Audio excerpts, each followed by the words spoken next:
This is the first time I'm giving this talk, and it's brand new, and I really only finished putting it together last night. The reason it took me, to last night to finish this is this has been one of my busiest creative months in my career. And it's really interesting, when you talk about ideas, and Bill talked about, he loves just being up at that 11th hour and stuff like that. In the last 40 days or so, I formed 6 new brands for a venture capital firm, all different, completely different visual identities, completely different, company histories, all made up. Don't believe any company history. These are companies without founders, and they have amazing, I built this for me, visions and things like that. So 6 new brands. I reimagined what a product catalog could actually look like. So we created for a farming supply company a 20-page comic book that featured every one of their products and showed exactly how farmers would use them to save the world. And we did this. I mentioned before. We work. We have the Mad team and we have the Simpsons team. So these are all done in house. Nothing was sent out. And also in the same 30, 40-day period, we planned a pretty cool event and got some really amazing people to show up, and I'm very grateful for it. So now you're probably saying to yourself, "Wow, we are in the presence of a really handsome genius here."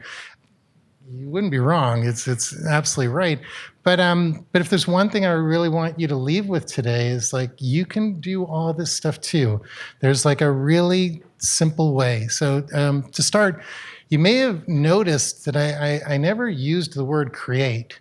And that's actually something that I really am very strong about because I don't create anything. I showed you all those brand books. I made every one of those. The comic book, I wrote the first draft, I did everything, but I didn't create anything. I don't create anything because I don't believe there are any new ideas. Every idea has been done. Okay, we live in, I think it was Paul or Ian talked about, the second industrial revolution. The reason we're never going to see another creative revolution is because everything's already been done, and that's amazing and it's wonderful. It's just, every idea has already been creative. So I don't create ideas, I find ideas. And that's a very, very big differentiator for me. And I think it's really important when you flip your mindset around that. It's a very different way of thinking. So finding a great idea is like finding your car keys or your wallet when you think you've lost it. When that thing of relief, you get excited. For me, when I find a great idea, I'm just oh, fuck, there it was.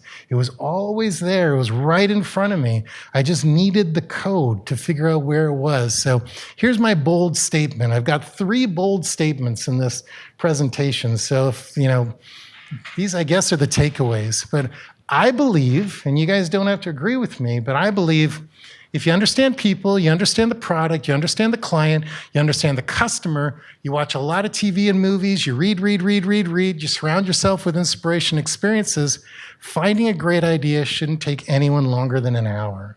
Okay? It doesn't take me an hour. I'm a professional. You guys, I get it. But the idea is there. They all are. You just need to find it. And if you can't find it, it just means you need more information. So if I don't have that idea in an hour or so, I just go back to the top. What information is missing?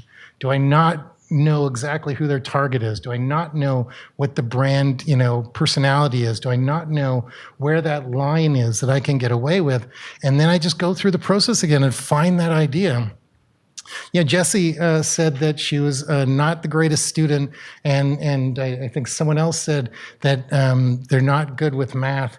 I can barely add 2 numbers together. Math is not my strong suit, but I became a creative person because I didn't want to do math. But the funny thing is, all creativity is math. It may not be numbers, but it's literally just moving things around until it adds up. a little bit of here, a little bit of there, what works here, what works there, and then like you get that whole number or whatever thing it is. And here's what I mean. And I've actually never spoken about this before, and it's maybe the thing I've done that I'm like most secretly proud of. But if you see, this is a tweet from the now defunct tweet deck, I think. It says, it's from a hospital. It says, Saul Colt, thank you for sharing the amazing gift of music with our cochlear patients. We truly appreciate your thoughtfulness and talent. It's probably about 7 years ago now, Yamaha, the music instrument company, came to me and they said, we want more people listening to music. How do we do that? And it was really interesting. I played around with ideas in my head that were a little more traditional. And I went back and I pitched them this crazy idea. I said, what if we actually, instead of paying for a big ad campaign and like, hey, look, recorders are really cool. What if we paid to have 12 people get cochlear implants so they could literally hear music for the first time? So it's still what they asked for, but it's instead of touching a mass number of people, we touched 12 people in the craziest high impact. Like, I don't want to say we did change their life, but I didn't change their life. There's doctors and smarter people than me. But so Yamaha had this campaign called, I forget what it was called, but you won't be able to hear it. But basically we got cochlear implants for 12 people. And then we had Yamaha musicians come and play music for them. These are people who had never experienced music in their life. And what a meaningful project. So, I've built a career, there's two, when you see people who have like live, life, love, word art in their kitchen. I always make fun of those people. If you guys have word art, I apologize ahead of time. But in my office, I'm going to show you I'm a hypocrite. I do have two things on my wall. It says, do cool things, tell people. And the other thing is always just be outrageous.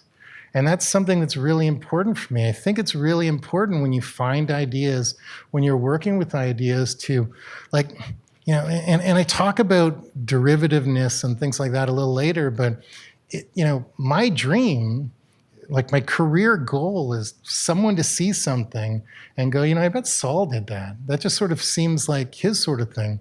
It's so important to not be ordinary.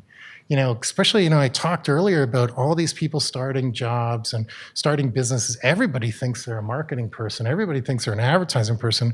Like everybody wants to do the fucking fun stuff. This isn't fun, people. Don't compete with us. But it is so important to really not be ordinary because there's a whole lot of ordinary already, and we don't need more ordinary. This is a project, a company came to me. They make cell phone cases that you can get whatever you want printed on it. I've got one with my face on it over there. But it used to be like their whole thing was they had 50 designs, and you had to buy one of their 50 designs. And I said, what if we open a marketplace and people can actually submit, like we'll work with artists, we'll try to get some of that influencer juice all over us. And the idea I came up with, to really sort of launch this thing was, if you see the top picture there, I bought 5 back covers for High Fructose magazine, which is a art and design and graphic design magazine that's read by a lot of serious artists. And we left the back cover completely blank. And we said, have you ever wanted to see your art on the cover of High Fructose magazine?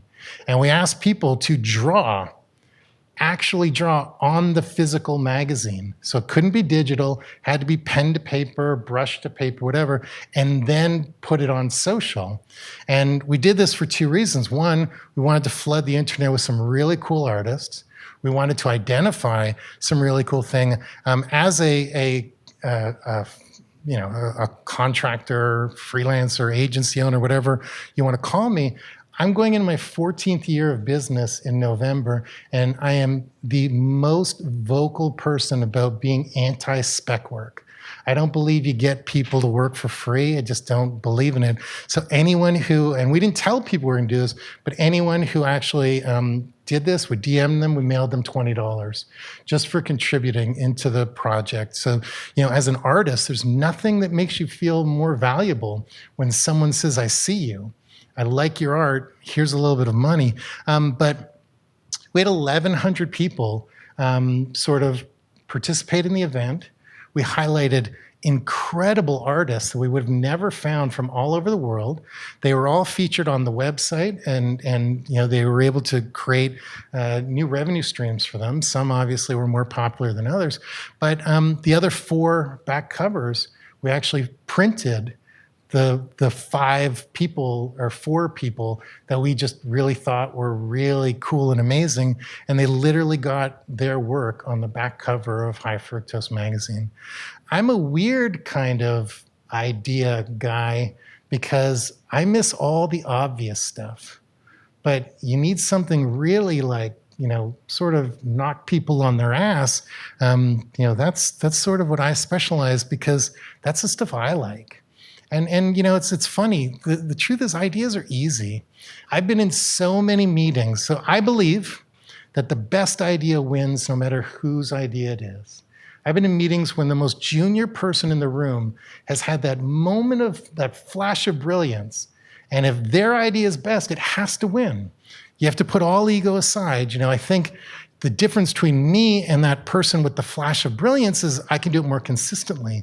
But anybody is capable of having the best idea in that moment, and you have to run with the best idea. It is so important because, I said before, ideas are like my babies.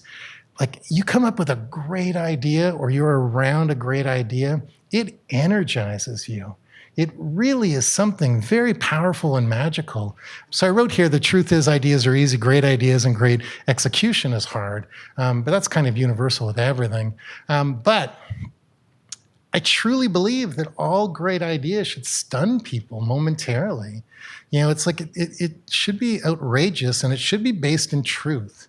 I think the thing that people miss a lot, and I get to work with these guys who worked at MAD for 40 years, and it's so fascinating to not only hear the stories. I'm like in love with all these people. Bill Gaines, the founder of MAD magazine, was literally my idol. I've read every biography about him. Craziest man in the world, but such a brilliant guy. There's a book called Days Gone Mad. You can get it for 99 cents on Amazon. And I have like 20 copies in my office. I give it to people.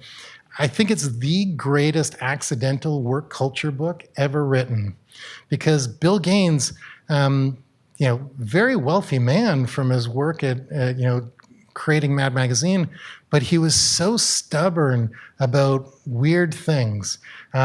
Mad Magazine never had advertising because they did advertising parody, so he never wanted to be influenced by people to not do the thing. There was a time in about the early 80s when the printer of Mad, it was always printed on kind of like shitty newsprint.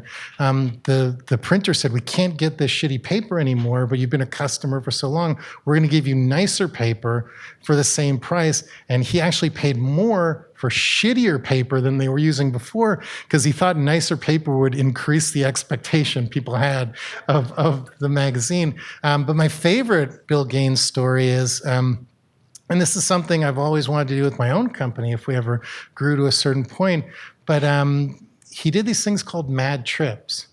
And Bill Gaines, he's a wealthy guy, but very frugal. He didn't believe in Christmas bonuses or end-of-year bonuses, but instead of giving somebody $500 or something like that, every full-time staff member and part-time people who met a certain criteria of like number of pages printed or scripts or whatever, all he would tell you was hot or cold. And he would take 35 people on a Christmas vacation. And he did this for 32 years. And he took people to Russia and China and all Africa and all over the world. And he paid for everything. And their spouses and their children were welcome to come. He didn't even blink, spending $70,000 on treating his employees better than anybody with these mad trips. But if you made a $2 long distance phone call without logging it in his little notebook, he literally would embarrass you in a meeting and make you give him the $2. Like he's just, weird guy that way, but funny. But for him, everything had to be outrageous, and I've sort of stolen that from him. This is a campaign we did that I'm really proud of. When you think of outrageous, we did some pro bono work for a egg freezing company, women's reproductive rights, and interviewed the founder, understood their mission. Their mission is all about freedom. The founder is a really, super bright young woman. She's like, I don't even think she's 30. She's probably going to take over the world or whatever. But, one of the things she talked about to me that really resonated with me was, and obviously I'm a man. I don't have, eggs to freeze, but I've got other stuff, ladies. But anyways, I digress. One of the things she told me about is there's this thing called the dating calendar, which I'd never heard of. So women have this mental calendar in their head that they're like, if I want to have a baby, I can't break up with this guy right now because I won't find somebody in time to have a baby, or I can't, take a new job, or all sorts of things. So one of the things that I thought of is, egg freezing. And again, this goes back to, if you know the product, you know the client, you know the person, you have all the information. Egg freezing really is about freedom. So once you know it's about freedom, how do you shock people and do something really outrageous? So we created 3 different posters. One said whore, one said bitch, and one said the C word, cuddly, for those of you following. And it had an asterisk. And under it, it said, things women have been called for choosing for themselves. So it's like that big shocking statement to get your attention. And then there's a pretty powerful statement underneath that, because we're trying to, bring to light why this is important, why it matters now. Of course, it matters all the time. But that's kind of what I mean by outrageous. So we've sort of built our brand around humor, but it's not really about humor. It's about understanding humanity. And when I talk about, in an earlier slide, I said, I really love things to be truthful, and then you sort of expand the truth. But if things aren't based in truth, it doesn't always resonate with people the same way. Like if someone can see themselves and stuff, it makes such a different, emotional connection and things to that. So this idea goes completely against what anyone would expect. And that is key, because boring ideas do not get shared. Boring ideas do not get remembered.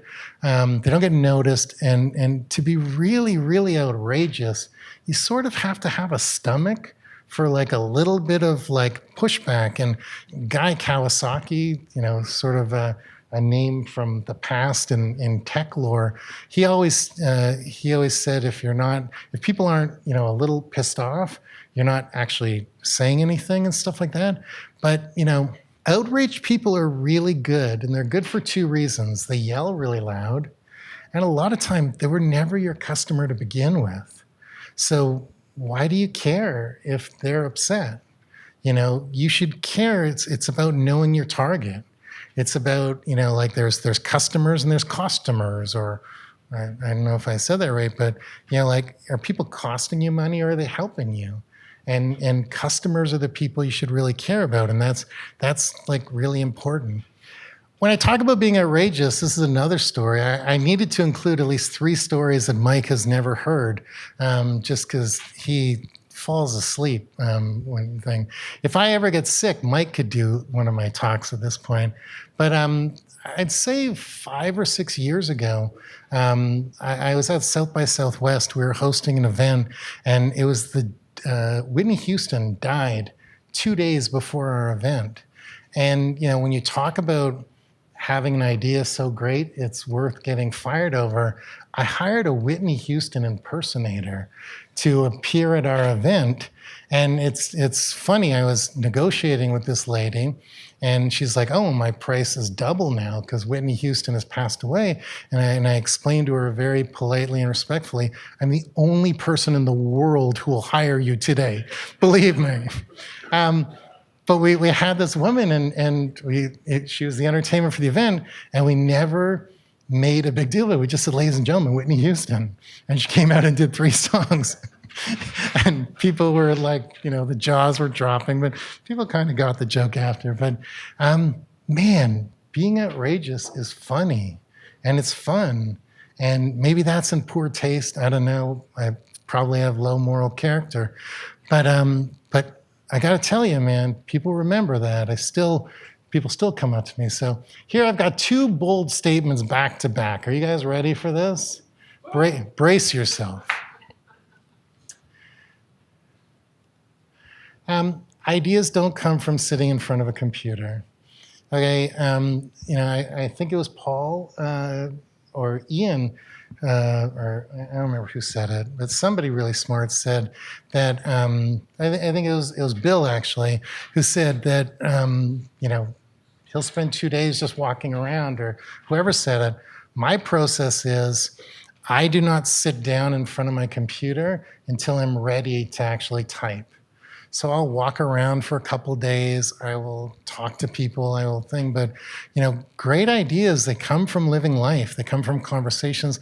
They come from reading. And for me, they come from taking baths and sleeping. I just have so much clarity when I'm naked, submerged in water. I don't know what that means.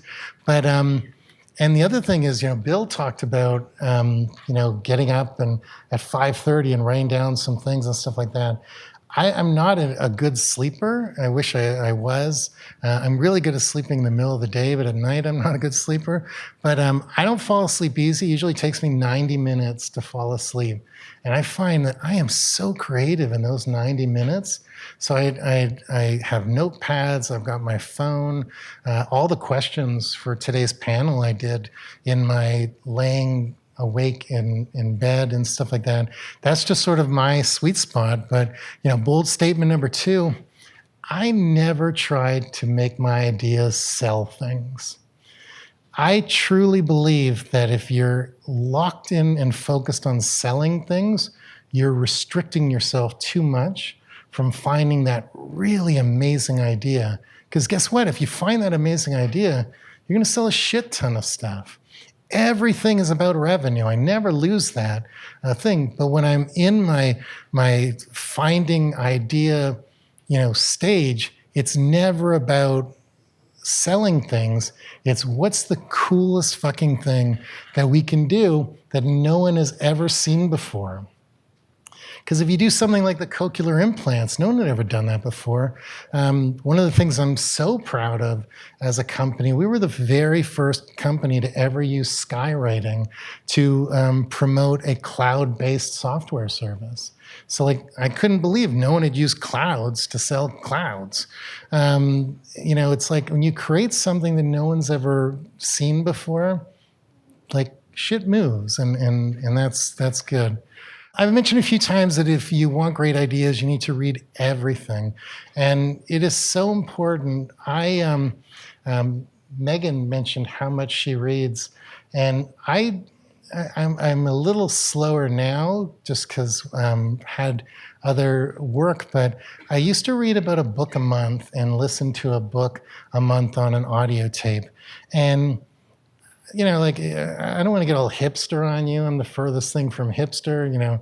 I've been listening to music, you guys have never heard of, but I think it's so important to read things that not everyone else is reading. Because if you're reading the same stuff, your ideas are going to be the same. And there's literally nothing worse than being ordinary and derivative. The last 3 books I read are Chasing Cool, which is literally my favorite book of all time. It's written by Noah Kerner, who's a club DJ, and Gene Pressman, who's the son of the man who created Barney's. And it is a 12-year-old book. And the reason I love it, I read it every year. The reason I love this book is it never mentions tools. So it's not about HubSpot. It's not about Twitter. It's about the why you do things and why it's important, and really goes deep into subcultures and about being authentic. That's the only businessy style book I've read in a little while. I do not read marketing books. I read a lot of newsletters and a lot of articles. I try to keep up to date, but I try to really expose myself to content that is just going to make me think, and I'm just going to really enjoy it. I read Permanent Midnight, recently reread it, Jerry Stahl. Man, what a fucking brilliant book. If you guys haven't read it, Jerry Stahl is one of the most interesting writers. He wrote for Alf. He wrote Bad Boys 2. He wrote a book recently called 999 about him going on a tour of the Holocaust concentration camps as a 50-year-old man. And he just went on like a guided tour with a bunch of strangers from the Midwest. And it's such a fascinating read. He's a really broken and tragic guy. He's been a heroin addict for 30 years. When he was writing for Alf, he was making $35,000 a month writing for the show and shooting $40,000 worth of heroin into his arms. You want to read the craziest book ever? It's Permanent Midnight. But man, is this guy got a viewpoint on the world like nobody else. And Stuntman about Hal Needham, who was Burt Reynolds' personal stuntman and the director of Cannonball Run 1 and 2. And I just try to expose myself to anything different and anything that's going to kind of make me, joyful and happy. And that brings me to, speaking of stuntman, man, who else could get away with wearing a lucky rabbit foot around their neck than Evel Knievel? When I talk about being inspired by strange things, I read Evel Knievel's biography. And besides that he was like a horrible racist and not a very nice person, interesting weirdo who just did cool stuff. And, when I talk about being open for inspiration, and starting with crazy ideas of the truth, I literally stole Evel Knievel's whole persona, and we did a marketing stunt at South by Southwest for a previous company that I worked with. We told everybody we were going to recreate. I was going to jump over 3 school buses, and when I talk about where ideas come from, I'm going to let you guys know a little secret. The only reason I came up with this idea is I thought, wouldn't it be fucking cool if I could convince a brand to buy me an Evel Knievel jumpsuit? And check. But what we did was we built, I rented 3 school buses. We built ramps. The ramps were all branded. They had the hashtags and promo codes, and we got permits for a park, and we did it at lunchtime. We got about 150 people to come see me kill myself. So I have my motorcycle, and if you guys ever saw Evel Knievel on Wide World of Sports, the jump was 45 seconds long, but the show was 45 minutes. So he would roll up to the top of the ramp, take his helmet off, thank Jesus, thank everybody for coming, do the whole thing, roll down, do a couple wheelies. I'm a decent motorcycle rider. I can't do wheelies, so I would just circle the ramps. And the trick was, or the joke was, the payoff, there was no way I was jumping over fucking school buses. So there was like a thimble of gas in this motorcycle, and I just kept driving around in circles waiting for it to run out of gas. And once it ran out of gas, I very self-effacingly walked to the top of the ramp and said, sorry, we can't do this. This is so embarrassing. But just for showing up, everybody gets 30 days free of this product. So my goal that I was given to go to South by and have this RAM was to bring back 150 free trials for this brand. And I got a fucking Evel Knievel jumpsuit out of it, which is pretty good. I don't have the necklace with the lucky rabbit's foot, but it's so important to entertain people. You know, I don't know who wrote it. This isn't my thing, but I read somewhere, and I truly believe it. The world doesn't need another ad; it needs another reason to smile. And you know, it's really valuable to try to use these things when you're finding ideas, because it makes a difference. So, I've been talking a lot about where to find ideas and give you guys a couple examples, but here's really the secret to know if an idea is good. And this took me a long time to kind of figure out, but I live and die by this. From now on, when you're, I don't need to cheat anymore. I've done this part of the talk 100 times. From now on, when you're brainstorming for ideas, you need to consciously think of 3 things. And I always tell people, if you have one of these 3 things, idea's not that great. If you have 2 of these things, maybe you're close. If you have all 3, you've got a home run. So these are the 3 things. If your idea is great, it's got to make people laugh. It's got to make people think. I used to have these slides, the laugh and thing. They used to be really pretty women from stock photography. But as I mentioned earlier, I've matured a little over the pandemic. So instead, we're using old-timey things. And click, click. You need to create a genuine emotion. And it's okay if that genuine emotion is tears. But it's really important that you have kind of those 3 things. So it makes sense, right? This is the audience participation part. All right. Yes, good point, Saul. Some of you still look confused, like my nun friend. So let me explain another way. All ideas, if they're going to be successful, they have to make people laugh, think, and cry. That's the formula. It sounds so simple, but let me kind of break it down for you. There are a bunch of ways to do this, but I've found the easiest way to do this is through pop culture. Pop culture is the thing, it doesn't kind of matter where you were born, doesn't matter, whatever gender you identify, young, old, everyone kind of knows who Batman is. Everyone kind of knows who Seinfeld is. Even though Seinfeld's a really bad guy. You guys shouldn't like Seinfeld. But everybody kind of knows that, and I'm going to prove it for you. You guys ready?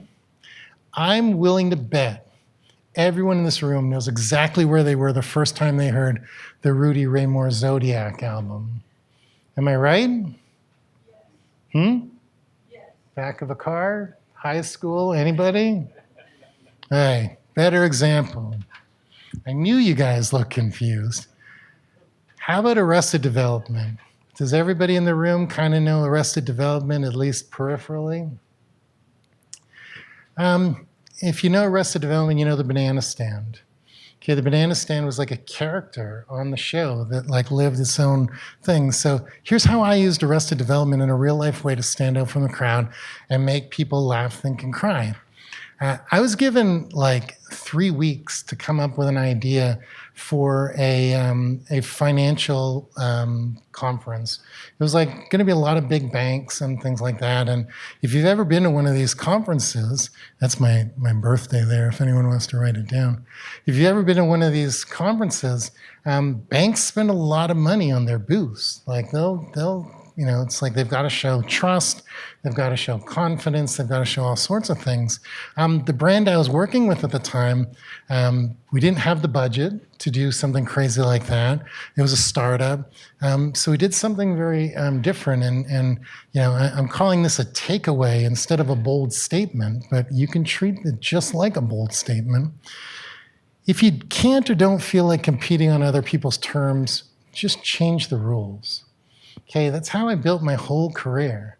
I'm not a classically trained marketer. I taught all of this stuff to myself because I published comic books for 10 years. I was selling superhero comic books for $1 more than Spider-Man, and we sold comics. So if you think about it, to sell a product that no one's ever heard of, you have to break the rules all the time and stuff like that. So this is how we broke the rules. Our booth was, we recreated the Bluth banana stand because there's always money in the banana stand. And instead of giving away like t-shirts or beer cozies or whatever kids, mouse pads, whatever kids are giving away at conferences now, we gave away bananas. And on the banana, it had a sticker with a short code URL that took you to a landing page to sign up for our product. You'll notice I redacted the name of the brand because they're a competitor of Neat, so we don't talk about them anymore. But we created the banana stand, and there's 2 stories I love about this whole thing.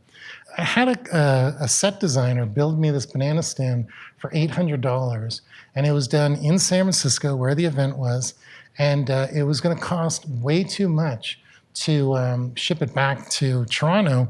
I kind of wanted it for like my living room, but because it was going to cost so much, and this is another way of like always taking the idea one step further and one step further, we actually had a contest to win our booth. So the banana stand is sitting in the lobby of a company in San Francisco, and every time someone comes in, where'd you get that? And they tell the story of the company and the brand. So this idea was brilliant. Do you guys know why? Okay, everybody look at the screen for the joke. Come on, you guys can laugh a little louder than that. This idea was mine, but also it's a perfect example of laugh, think, cry. Laugh. Okay, when you break it down, fans of Arrested Development got the joke right away. They thought it was cool. They appreciated it. People who didn't make the connection or know anything about Arrested Development just thought it was interesting and unusual. So that's where we balanced sort of the 2. But either way, people needed to see the booth. Seeing a 10-foot banana is going to make you stop. Even go as far as scratch your head. Every idea should try to do 2 things. Get someone to ask a question or get someone to tell somebody about it. You'll never believe what I saw. That was really cool. I experienced something really cool. And because we were giving out bananas, people were curious, like, what's the catch? What's going on here? This doesn't make sense. And when you go to create an emotion, Arrested Development was a show with a very, very serious fan base. So the idea spoke to them and made an instant impact. But at the same time, it started a lot of conversations. We created that emotional connection. But as for tears, I think the tears were from the people near us at the conference that paid $70,000 for their trade show booth, and I had my dopey $800 banana. So was this a success? Remember when I told you I never worry about sales when I come up with an idea? And if you come up with something really cool, it works out for itself? 1/3 of all the tweets of the conference hashtag were about our booth. Conference attendees suggested through social media we win a prize for best booth without an actual prize existing. We were included in most of the coverage and wrap-up posts, including CNN interviewed us, and we gave out 2,000 bananas with the sticker and the unique URL, and we saw that over 65% of the people who got a banana went to the landing page. So 65%, what is industry average? 20% opens and maybe 5% click-throughs and stuff like that. But, that's, why ideas are so important. And that's why creativity is so important. Okay, I hope you guys are comfortable. There's like 90 more minutes and then I'm done. I haven't spoken to anybody in 3 years. Just indulge me. One of my clients is Foxtel, like Fox Television, and I work with them in Australia. Sweetest job in the world because well, I haven't been there in 3 years, but I used to get to spend 2 weeks in Australia every year and work out of their headquarters. And I probably won't be invited back because the guy who hired me is no longer there. But this reminds me I should follow up. But if you guys know Mayan, so my role was Foxtel bought a lot of American content from Showtime, HBO, and the likes, and they asked me to come and do stunts to get people to watch the shows that they paid big money for licensing. So for Mayans MC, which was a spin-off of Sons of Anarchy, one of the great things about working with Foxtel is, one, they had budget, but they also kind of didn't understand what I did. And so they left me alone to really do some like fun and crazy things. So for the premiere of Mayans MC, which was like a relatively unknown show, at least in the Australian marketplace, I hired 12 actors and we created a motorcycle gang. And they drove around the city on Harley Davidsons wearing their jackets that said exclusively on Foxtel. And this was in Sydney. And Sydney is actually, I don't know if you guys know, Australia is like, they're all rapists and things like that. It was founded on like a penal colony. All the worst people of England were sent and made Australia. But they're actually the nicest people in the world. And they're really conservative considering all of their great-great-grandparents were bad people. We drove around our 12 motorcycle people just terrorizing people, stopping at bus stops and yelling at them and just being really loud with these obnoxious motorcycles and stuff like that. And on the day of the premiere, we worked a partnership with Uber that you kind of had like a 1 in 50 chance of getting picked up. We added sidecars to the bikes, and we had GoPros, and we created all the social media content of people basically being delivered to work by these crazy, our crazy motorcycle gang. Again, it's about creating experiences that people are going to get really excited by. And I love this example because it goes back to there's no new ideas. A few years ago, Freshie is a Canadian-based, healthy, casual salad company, very similar to Chopped in New York. So we bought a full-page ad, which was an open letter to McDonald's, the CEO of McDonald's. And the letter, I can share this presentation if anybody wants it, but it's really well written, and it talks about how McDonald's is struggling. And this was before, probably 5 or 6 years ago, before McDonald's went all in on, like, I don't know if you guys noticed, but for like a year, McDonald's employees were wearing athleisure wear. And it was just, it was a weird thing, but I love McDonald's. But we basically did this open letter to the CEO of McDonald's saying that people want a healthier choice. We don't think people should not eat McDonald's, but if they want French fries, what about giving them a salad too? And we asked if we could put a Freshie kiosk in every McDonald's in North America, and we share the revenue. So we knew McDonald's was never going to respond. We basically backed them in a corner where nothing they could say would be right. But it was like a PR play. So we did it we took the full page ad out in New Jersey because we wanted to be close enough to New York that people would see it but not pay the like $600,000 for a full page ad in the New York Times.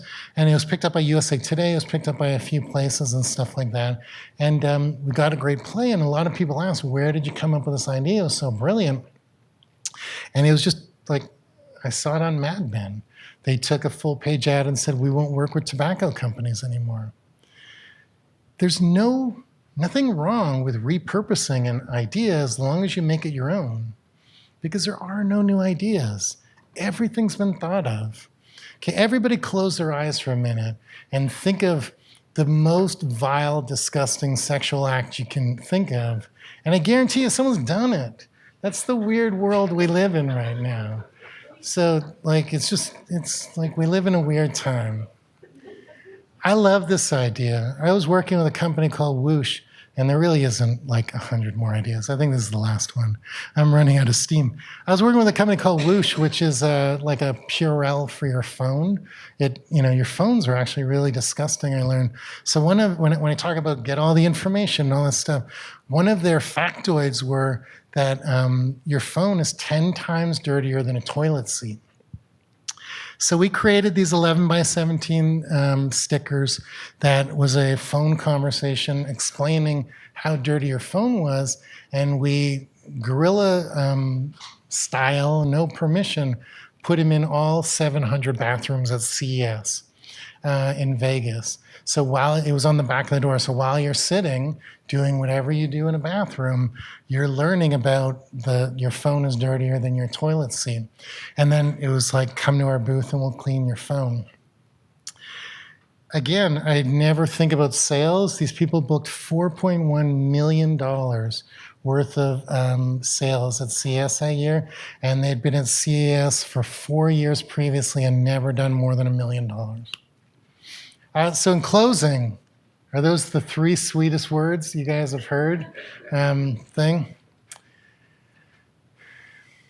If you remember nothing from this talk, remember these few things. Laugh, think, cry. It sounds so simple, but it works when you actually give it a chance. It's really, really important. And all this was really cool, but how does this affect you guys? And this is where I'm going to explain it. Your ideas need to, when you find ideas, they need to be cool. Like if people aren't turning to their friend and saying, you'll never believe what I just saw, or, oh my God, you have to, check out this restaurant or whatever. The idea is just kind of missing something, because the goal should always be about spreading and creating some cool things. Your ideas need to matter. Nobody is going to care about creating a new logo, unless you're the Gap. Do you guys remember all that stupidity about the Gap logo? But to create real shareable conversations, take some chances, buy cochlear implants for people. Do something really, really meaningful and different, because meaningful doesn't have an expiry date. I didn't mention this, but I was the person I was the first international employee of Zipcar. And if you guys ever see those green Zipcar Live Here signs, not only did I design that sign, when I said an idea is so good, it's worth getting fired over. When I started at Zipcar, there was no branding. They just spray painted the parking spot green, which I thought was the stupid thing ever, because if the car is there, you don't see it. So I created the signs. They were live in Toronto before anybody in head office in Cambridge even knew about it. And then I got in trouble until they saw people really dug them. And now it's like standard operating procedure.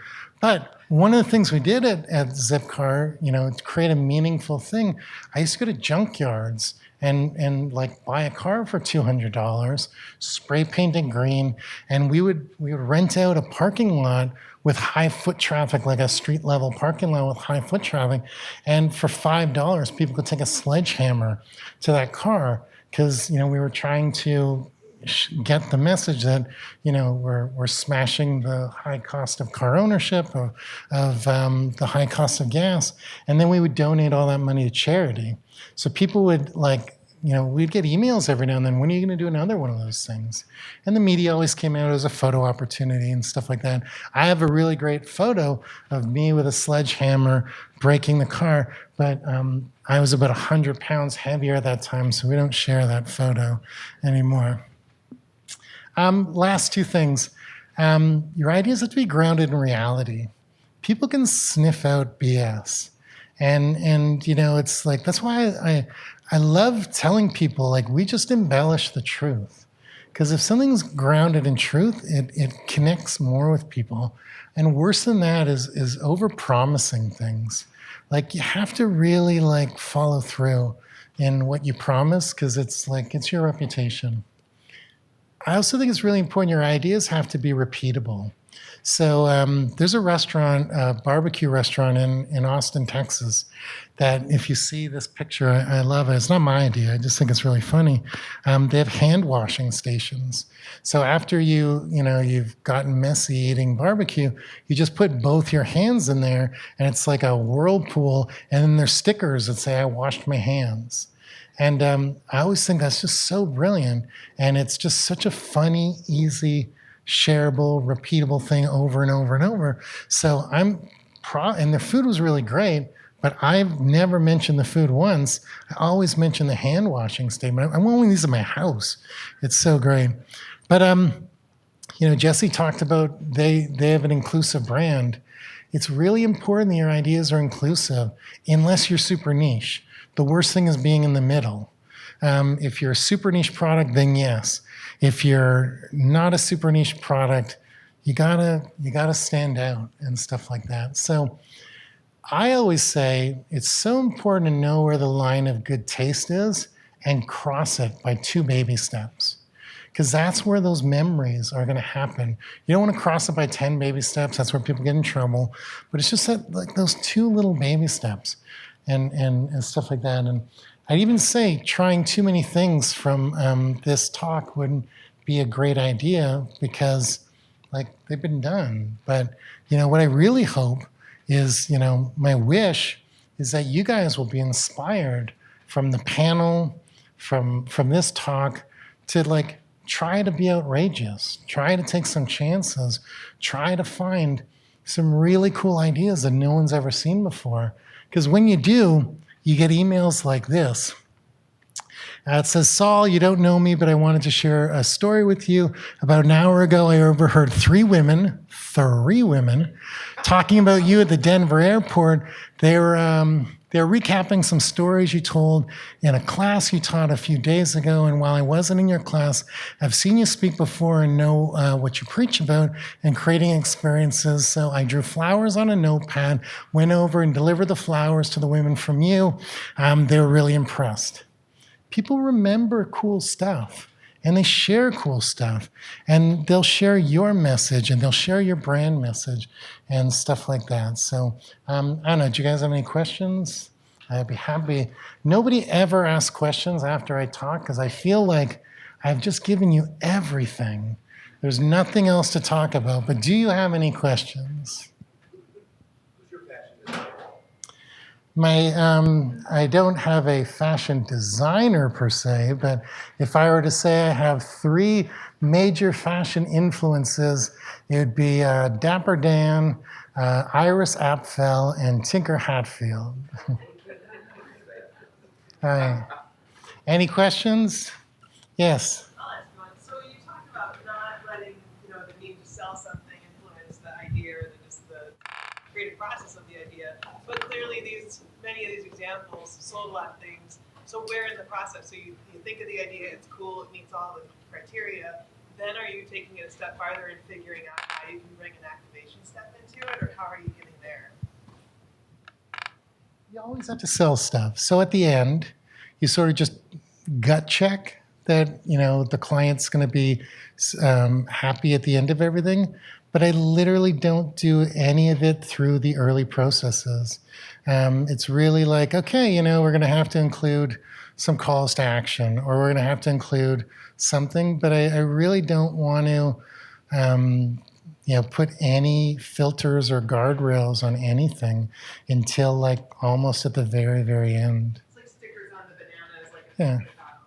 Oh no, the stickers I knew were really important, but I would say I wouldn't have come up with the banana idea if I was thinking 3 steps ahead. But it was like, oh my God, I've got stickers.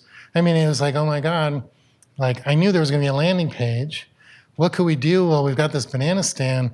I literally bought a pallet of bananas, and then it was like, well, how do we make the bananas cool? And then it's just sort of like leveling up and leveling up and leveling up.